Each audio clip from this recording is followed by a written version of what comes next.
The reason I wanted to be part of this production, well, first of all, Ren Brown called me, and I'm an admirer of his work, and I've known him for some years now, and I couldn't say no to Ren.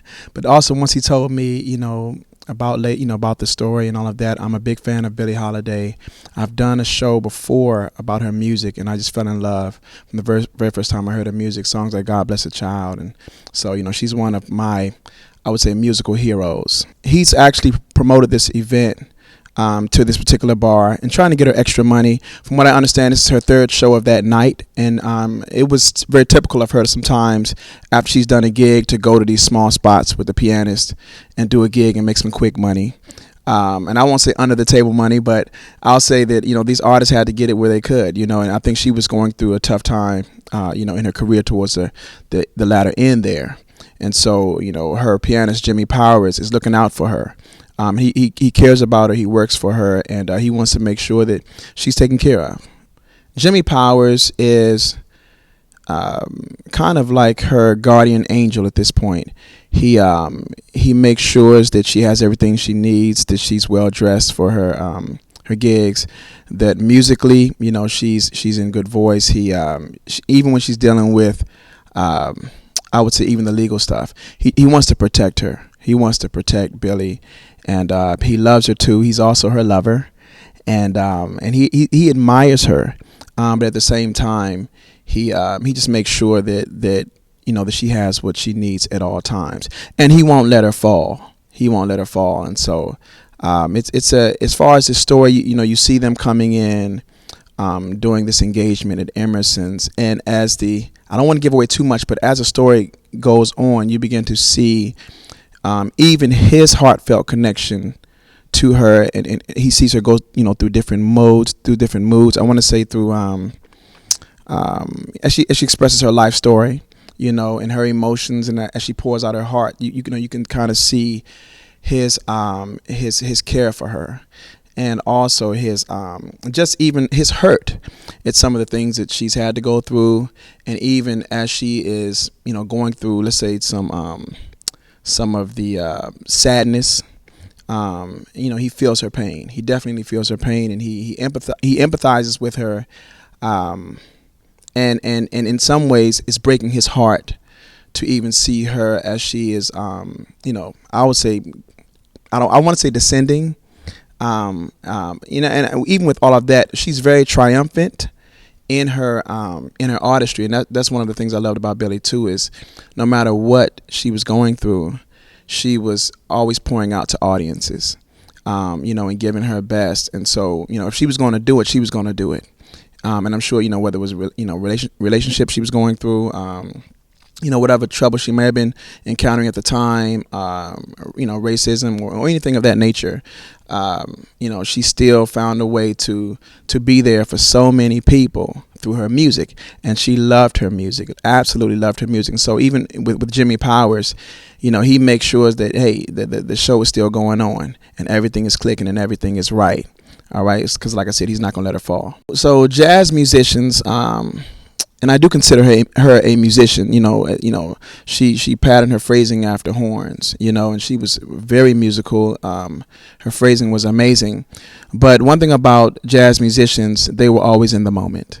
There was structure to their songs, but at the same time, there was so much feeling which they infused into their music, and so they could be feeling a certain way on any given night, and based on how they were feeling, maybe what they went through that afternoon or the day before, it would come out in their music, and that's the beauty of jazz. It's alive. It's not always the same way every time, and so you have that improvisational aspect to it, and even when you come to this play, you're sitting in on their creativity happening in real time. You will recognize some of the songs, but at the same time, we take on that spirit of jazz, jazz musicians, of which I am already, and I understand that, and I love that. And what it allows you to bring personality and different colors into the music as you feel them, and so, and Billie Holiday was one of the best ever to do that. And Karole, she's an awesome musician. She's really taken this artist, Lady Day, and really personified her spirit. And Karole and I, we both love to work. And so, we got together on the music, and at the same time, she's taking experiences in her own life, Karole, and I'm sure, relating to to Billie Holiday, and so it's a wonderful thing to see, and you see them even as she's telling her life story as Lady Day. You kind of see how the music comes in and almost echoes whatever she was just talking about. The music personifies the story. And even when Jimmy Powers does a little number midway through the show, same deal. He's telling the story. It's never just music and we're just performing. There's always a kind of biographical component that you hear in the music. So even the notes and even with her voice, she's expressing, her journey. I don't know if Jimmy Powers is a real life person, but, he can embody many pianists of that time.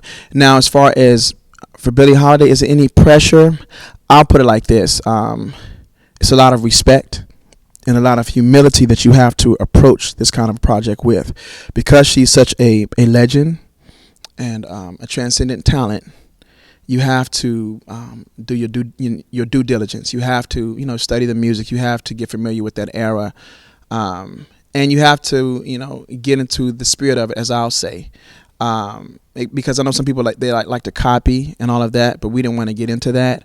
We wanted to more get into the actual feeling, their instinctive kind of traits. And so I don't see it as pressure. I personally see it as a joy to be able to explore this music and to live with it every day, and then to present it to audiences. And so, I'm a lover of music. I'm a great lover of jazz. And so to me, this was like an opportunity that I just could not pass up. And I relish it every day. I'm thankful for being a part of this, for Ren calling me and Karen and those guys trusting me, with such a work. And I know as artists, as we enjoy the project, I know audiences will too. And so, that's pretty much it. I think when you're doing even this kind of music and even jazz, you can't approach it from a pressure kind of standpoint. Jazz musicians, especially of that era, they're very cool. They're very distinguished and royal in their nature. And so, if you're going to embody all of that, you got to, you have to have a certain vibe, right? And so that's my feeling on that. I want to say part of her spirit is freedom. No matter what the limitations were of even racial segregation and racism at that time, and some of this really unfair situations that were going on, even with her personally, she was able to rise above it all as a queen, and she was able to shine. I mean, you're talking about someone who was, pretty much, she raised herself, and having to, work in, essentially, whorehouses, early on, and things that she's been through, as a child, for her to overcome those circumstances, to become what she became, I believe is one of the most triumphant stories ever. And even musically, what she was able to accomplish with no formal training, she was really gifted. And even through, abuse and things that she went through, she maintained her love for the music, and I believe her love for audiences, and even dealing with, maybe addiction and things of that nature, all of that, she still did not let it stop her from, expressing herself. She was one of the co-writers of, God Bless the Child, and sometimes we don't give her just due, as a songwriter, as a creator. And even she revolutionized phrasing for singers. And her tone was so distinct. It was so different. There's only one Lady Day.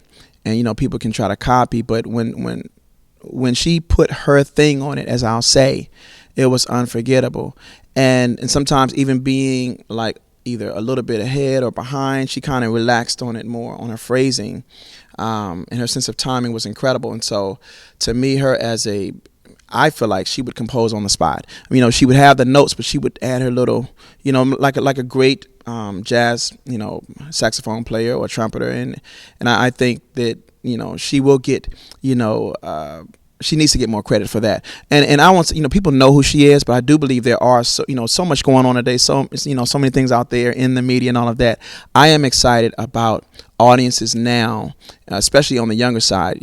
I'm a teacher. I teach a lot of youth, being able to experience this great musician, this great artist, and understanding her contribution to music, understanding her contribution even in business. I mean, she was one of the highest paid artists, at one time, doing so many big gigs, Carnegie Hall, and performing so many places. So she was to me, she was also a trailblazer, and she would not let anybody tell her what she could not do and what she wasn't going to do. And so I know you asked me earlier about her spirit, defiant too, very defiant. She was not going to take no. She wasn't going to just walk away. She was going to find her way in, and even when they were trying to restrict her, she still found a way to to shine. Karole is amazing. I saw her a little bit as she was working through her with her voice and even speaking voice and even singing. And from the first time I was rehearsing with her, you could tell she was already in that mode. She was already getting it. And each day I've seen her just grow even more into the spirit of Billie Holiday. But one thing about Karole, she's her portrayal is very real. It's very real. So she's expressing the heart of Billie through her music. And we already know that Karole's voice is absolutely amazing. And I know she's done so many other projects. I saw her once in Porgy and Bess, and she was absolutely killing it. And so I know what she can do. But to work with her, she's very easy to work with.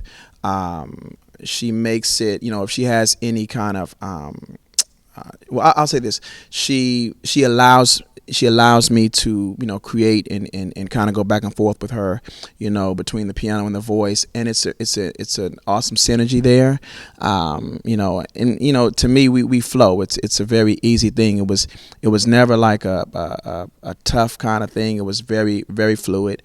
And even with her gift, it challenged me to make sure I was at the top of my game in terms of preparing. And at the same time, there is a conversation going on musically between Lady Day and her, pianist. And so we had to, get into that also and make sure that we're connected at all times. So I'm watching her a lot, and she's a great musician in her own right. And so if she goes here, if she goes left, I gotta go left. If she goes right, if she is feeling something and I hear it in her voice, and I try to match that energy with the piano. And sometimes I try to, almost like kind of offset things at certain times, colors against what she's doing. And so, I've had a lot of fun working with Karole. She has a great spirit, like I said, easy to work with, very fun. So we enjoy the whole process too, which I think makes the music, a lot easier. And that's pretty much it. What do I want the audience to get out of this production? I want the audience to go on a journey with us, and to listen, to laugh, to cry if they feel like it, to really come with an open mind, an open heart. Even if you already know the story of Lady Day, there are definitely going to be some elements in this show that are going to move you in a way that unlike before. There are going to be some elements that are going to touch you. There's a lot of history there. There's some things in her story that I've never heard before, but I learned in this particular play. And so I think our audience is going to historically, be educated, but also they're going to be moved in a very profound way, because even her humanity, just her reaction and how she was able to respond to her life's challenges, and even the challenges of that era, is amazing to see. And I think audiences are going to leave here, I believe, having a new level of respect, understanding, and admiration for Lady Day. Like I said, she's a legend, and to me, if you're a lover of music, she's had such a wide-reaching influence on music. not just jazz. And so, like, if you have a favorite maybe R&B singer or pop singer, trust me, if you go back down the line, they were influenced either by someone who was influenced by Billie Holiday, or they were influenced directly by her. And so to me, it's a musical story, but it's also a great life story. And I think some of the things that were happening in her time, some of those things have come full circle. And so I think there's a lot to be gained from coming to a show like this. And on top of it all, it's extremely entertaining. And that's one thing I love about Billie too. And no matter what, she was always a great entertainer. And she hung with jazz cats, who were just the best entertainers around. They knew what they were doing, and they had a way of bringing style and flavor to the public, to the point that if you saw them one time, you had to see them again, and they always left a mark on you. And so to me, even in these, with all the music that's out here now, it's a great time for Southern California to come out and get familiarized with this era of jazz music.